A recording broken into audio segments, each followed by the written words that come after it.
Class 10 का chapter reflection और light प्रकाश के अपवर्तन है।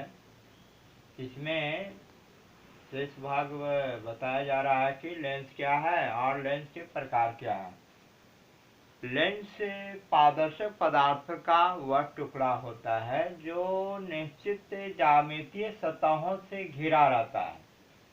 लेंस पारदर्शक पदार्थ का वह टुकड़ा होता है जो निश्चित ज्यामितीय सतहों से घिरा रहता है, लेंस कहलाता है। लेंस के प्रकार दो हैं, एक है उत्तल लेंस, दूसरा है अवतल लेंस। देखिए, ये कांच का दो खोखला गोला है। दो खोखला गोला को इस प्रकार व्यवस्थित करते हैं या एडजस्ट करते हैं और उसकी ये छोर और ये छोर को अगर हम गर्म कर देते हैं तो पिघलकर सड़ जाता है और यहाँ से काट करके अलग करते हैं तो ये उत्तल लेंस प्राप्त होता है। उत्तल लेंस में देख रहे हैं कि बीच में मोटा है और किनारों में पतला है और इसके दो वक्रता केंद्र है, C1 और C2 है। उसी तरह से अवतल लेंस बनाने के लिए दो खोखला गोला है जिसको इस प्रकार व्यवस्थित करते हैं और इसके ऊपर कांच का छड़ और इसके ऊपर कांच का छड़ रखकर उसको गर्म कर देते हैं तो पिघल करके यहाँ पर सड़ जाएगा और यहाँ से रेती से काट करके अलग कर देते हैं तो ये अवतल लेंस प्राप्त होता है। अवतल लेंस के भी दो वक्रता केंद्र है, C1 और C2 है। तो इसमें देखिए कि बीच में पतला है और किनारों में मोटा है, तो ये अवतल लेंस है। तो लेंस में दो परावर्तक सतह प्राप्त होता है। उत्तल लेंस में भी दो परावर्तक सतह है, अवतल लेंस में भी दो परावर्तक सतह है। अब उत्तल लेंस में किनारों की अपेक्षा बीच में मोटा होता है, जबकि अवतल लेंस में बीच की अपेक्षा किनारों में मोटा होता है। ये उत्तल लेंस और अवतल लेंस के बारे में बताया गया। अब उत्तल और अवतल लेंस में क्या अंतर है, तो इस चित्र को देखकर ये समझा जा सकता है कि उत्तल और अवतल लेंस में क्या अंतर हो सकता है। पहला देखिए पॉइंट, उत्तल लेंस में दो किनारों की अपेक्षा बीच में मोटा है। दो किनारों की अपेक्षा बीच में क्या मोटा है, जबकि अवतल लेंस में दो किनारों की अपेक्षा बीच में पतला है। दो किनारों की अपेक्षा बीच में पतला है, किनारों में मोटा है और बीच में पतला है। उत्तल लेंस प्रकाश को उत्तल लेंस के सामने बहुत सारे प्रकाश की किरण अगर आपतित होती है तो अपवर्तित होकर के देखिए मुख्य फोकस F2 पर अभिसरित हो रही है, तो उत्तल लेंस को प्रकाश को अभिसरित करता है, इसलिए उत्तल लेंस को अभिसारी लेंस भी कहते हैं। अब देखिए अवतल लेंस है।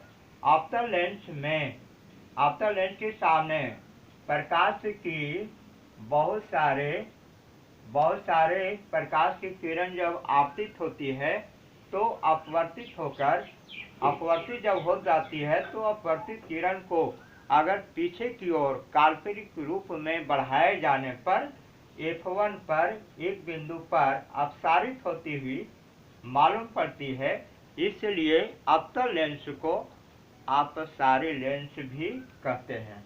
अब देखिए उत्तल लेंस का फोकस दूरी के बारे में समझा जा सकता है, क्योंकि उत्तल लेंस में जो प्रकाश की किरण अपवर्तित होती है वह लेंस के पीछे F2 से होकर अपवर्तित होती है, इसलिए लेंस के पीछे जब अपवर्तित होता है तो उत्तल लेंस का जो फोकस दूरी होता है वह धनात्मक माना जाता है। क्या माना जाता है?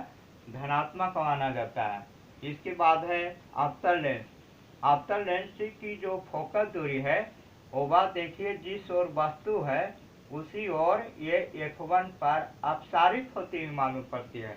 इसीलिए जिस ओर वस्तु है उसी ओर अगर उसका फोकस रहेगा, फोकस हो रही है, तो फोकस जो f1 है वह लेंस के बाएं तरफ है। इसलिए अवतल लेंस की जो फोकस दूरी होगी वह ऋणात्मक होता है या ऋणात्मक माना जाता है। इस प्रकार उत्तल और अवतल लेंस में अंतर समझ गए होंगे। पहला पॉइंट है उत्तल लेंस दो किनारों की अपेक्षा बीच में मोटा होता है।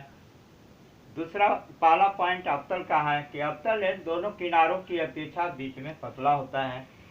दूसरा पॉइंट है उत्तल लेंस प्रकाश को एक बिंदु पर अभिसरित करता है और अवतल लेंस में प्रकाश को बाएं तरफ f1 पर अपसारित करती हुई मालूम पड़ती है। इसीलिए अवतल लेंस को अपसारी लेंस भी कहते हैं।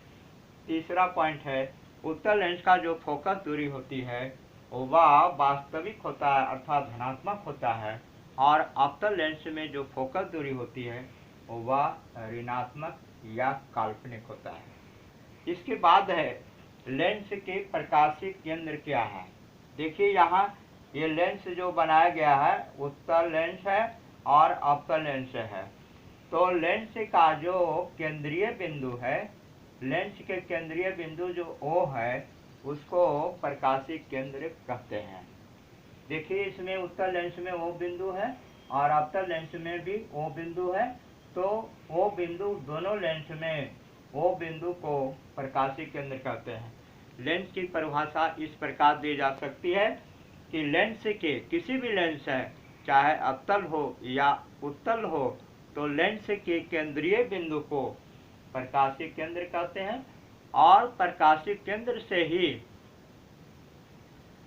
वस्तु से अन्य किरणें जब जाती है तो अपवर्तित किरण को जिस बिंदु पर काट देती है उस बिंदु विशेष पर ही प्रतिबिंब बनता हुआ दिखाई देता है।